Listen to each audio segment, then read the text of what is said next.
Hai Andika, guys di sini. Kalau biasanya HP flagship itu main kamera ultrawide-nya itu berbeda resolusi, biasanya itu ada yang 64 megapiksel tapi ultrawide-nya 5 megapiksel. Nah, di video kali ini kita akan membahas HP flagship yang adil. Jadi antara main kamera, ultrawide, terus juga lensa standarnya, semuanya resolusinya sama, 64 megapiksel ketiganya. Dan perkenalkan, ini adalah ZTE Axon 30 Ultra 5G.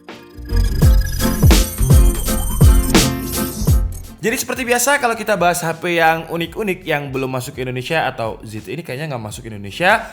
Jadi saya dipinjemi sama New Rizky Apple. Jadi buat kalian yang mungkin tertarik untuk beli HP ini, kalian bisa beli di New Rizky Apple. Link pembeliannya nanti akan saya taruh di kolom deskripsi. Atau mungkin kalian pengen request saya bahas HP apa yang unik-unik, tinggalkan aja di kolom komentar. Jadi nanti saya tinggal pinjam ke New Rizky Apple. Oke, jadi sekarang langsung aja kita bahas ZTE Axon 30 Ultra 5G. Gila ya, namanya panjang banget.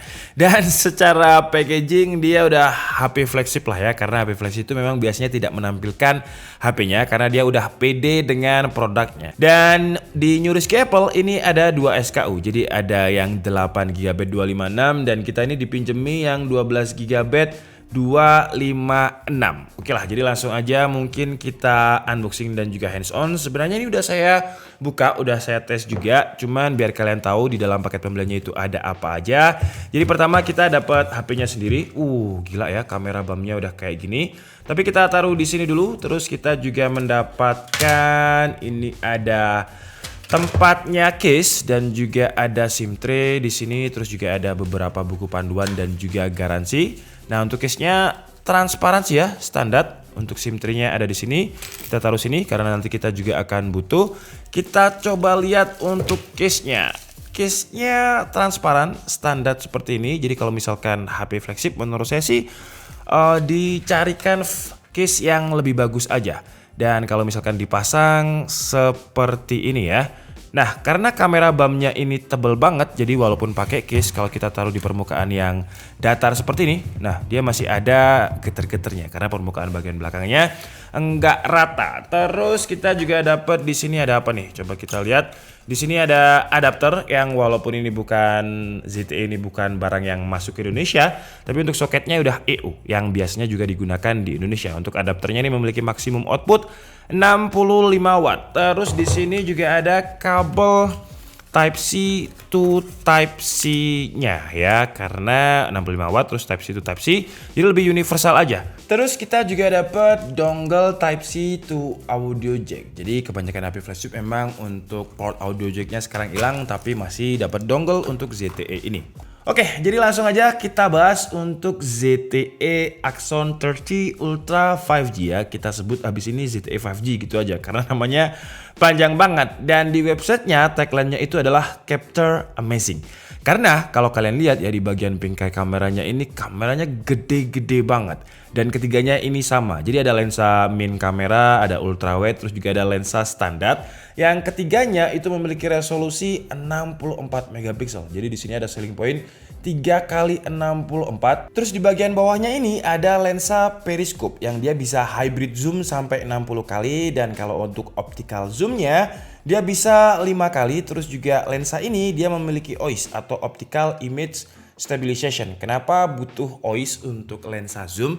Karena kalau misalkan kita zoom terus kita nggak pakai tripod, itu kan biasanya goyang-goyangnya banget gitu. Makanya butuh OIS biar fokusnya bisa lebih cepat untuk mendapatkan gambar. Dan karena ZTE ini adalah fokus utamanya di kamera, jadi langsung aja sekarang kita cobain untuk kameranya. Oke, jadi untuk menu interface kameranya seperti ini ya. Dan kalau kalian lihat di bagian bawah itu ada lensa tele. Nah, ini periskop kamera bisa sampai 5 kali dengan OIS ya. OIS-nya seperti ini, optical image stabilization-nya. Jadi kalau misalkan saya buat jalan di 5 kali, masih geter ya.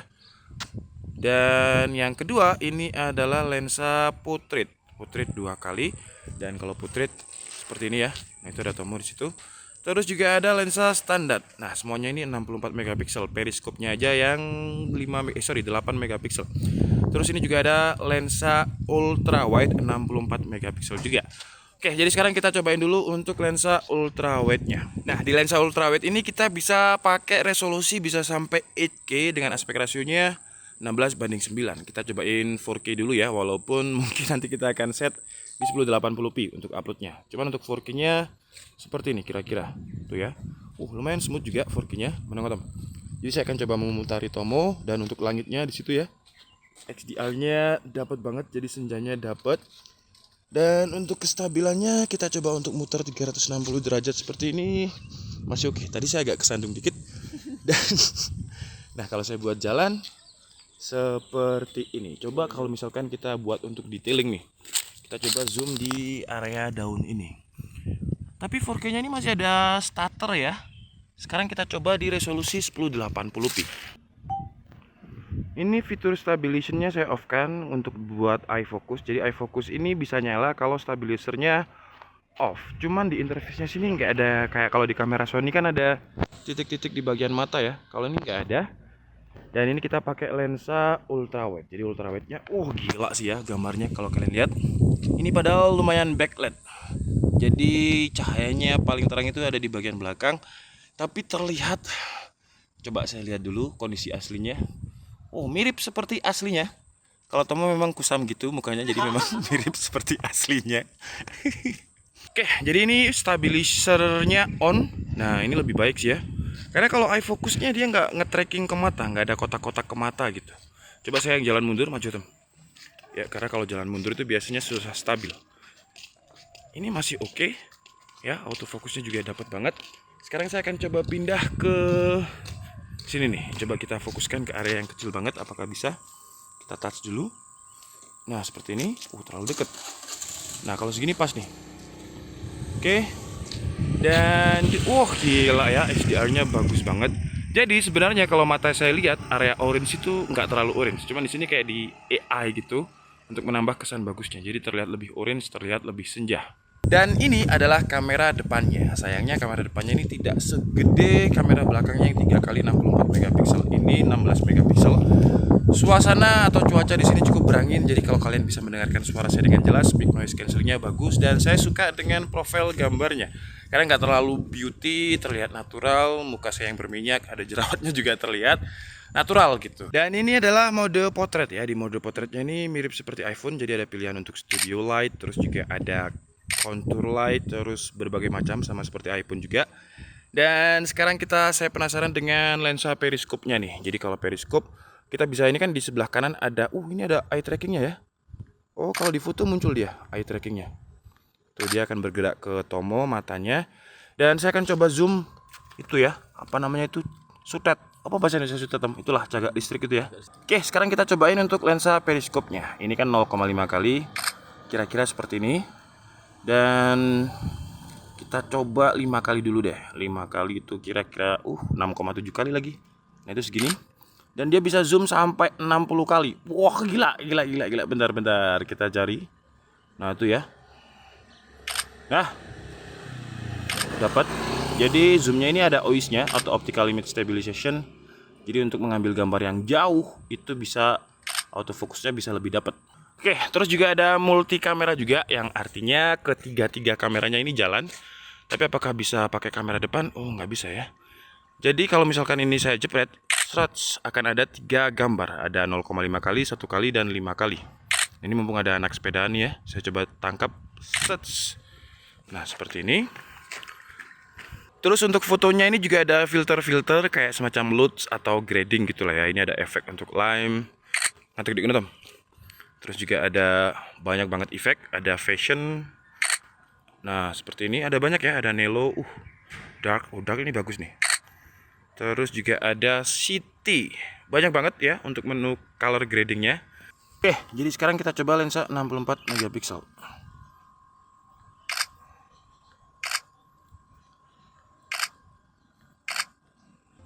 Terus untuk menampilkan tangkapan kamera yang 64 megapiksel kali 3 terus 8 megapiksel periskop tadi, kita pasti butuh layar yang bagus juga. Karena kalau hasil tangkapannya bagus tapi layarnya jelek kan jadinya nggak natural gitu. Dan ZTE ini punya layar yang juga bagus banget. Dan kira-kira seperti ini ya untuk kualitas layarnya. Jadi dia memiliki layar AMOLED panelnya dengan 1 billion color, 91,1% screen to body rasionya. Kenapa? Karena memang bagian depannya ini curve. Dan untuk bagian depannya juga sudah dilapisi dengan Corning Gorilla Glass 5. Bagian belakangnya tadi juga Corning Gorilla Glass 5. Ya udah bisa dibilang flagship lah. Cuman ada beberapa sektor yang menurut saya belum memvalidkan dia sebagai flagship. Tapi nanti kita bahas. Sekarang kita bahas dulu untuk layarnya ini. Dan untuk brightness-nya juga lumayan terang. Jadi kalau misalkan saya tembakkan ke lighting tuh, ya di bagian depan itu ya, kalian masih bisa melihatnya dengan jelas. Terus karena screen to body ratio-nya yang gede banget 91,1%, buat kalian yang suka streaming atau suka dengan layar yang full screen, ZTE ini gila sih ya. Terus untuk audionya juga udah stereo. Jadi ini saya tutupin speaker bawah, ini saya buka speaker bawah. Lumayan imbang ya. Jadi nggak seperti HP kebanyakan yang biasanya speaker bawahnya itu lebih kenceng ketimbang speaker atas. Di seri ZTE 5G ini dia lumayan imbang. Jadi sama-sama imersif keduanya. Dan untuk OS-nya, ZTE ini namanya adalah MyOS 11 berbasis Android 11 ya. Dan untuk notification centernya dia ada menu apa aja. Jadi 5G-nya dual SIM, NFC jelas. Terus ada Zipop. Zipop ini mirip di iPhone. Kalau di iPhone itu namanya Assertive Touch itulah ya. Intinya yang bulat-bulatan itu yang bisa kalian geser-geser. Terus ada pilihan menunya juga kalau misalkan kita touch. Nah sama juga seperti di ZTE ini. Nah biasanya penyakitnya HP yang edge seperti ini ya, edge to edge dengan screen to body ratio yang tinggi banget, layarnya lega banget. Penyakitnya biasanya ada di bagian sininya. Dia itu kayak ghost touch gitu. Nah itu tadi ya, saya pencet di sini aja ya tuh keluar. Nah untuk mengurangi ini kita bisa masuk ke bagian setting, terus kita masuk ke feature, terus screen edge mistouch prevention ini. Kita bisa pilih antara light, medium, heavy dan juga bisa kita custom. Dan untuk menu-menu lain di sini ada kalau misalkan kita display ya, ada banyak. Jadi refresh rate-nya ini kita bisa atur.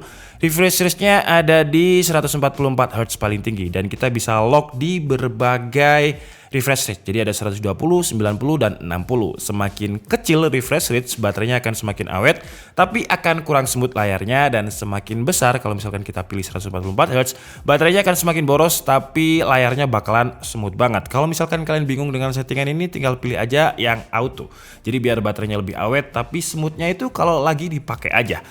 Oke, sekarang kita bahas untuk performanya. Jadi untuk ZTE ini karena kelasnya udah flagship, dia udah pakai Snapdragon 888. Yang sebenarnya kalau misalkan kita tes game, untuk game-game saat ini ya, paling berat itu masih Genshin Impact. Jadi sebelum kita masuk game, kita tes dulu di Antutunya. Karena biasanya berbeda settingan, berbeda angka juga. Dan ZTE ini, dia mendapatkan skor 735.300. Dan kalau misalkan kita rankingkan ya di softwarenya versi Antutu, ZTE ini ada di urutan tuh ya, dia ada di urutan 13. Di atasnya ROG Phone 3, di bawahnya Oppo Find X3 Pro. Kalau di Antutu ini yang paling tinggi masih Eco 7 ya, dengan 820.000, terus ada Realme GT dan ada ROG Phone 5. Padahal sama-sama menggunakan Snapdragon 888. Kenapa bisa beda? Karena ROG Phone 5 itu adalah HP gaming yang coolingnya udah di custom sedemikian rupa untuk mengalahkan Snapdragon 888. Sementara ZTE ini HP flagship, bukan HP gaming. Jadi coolingnya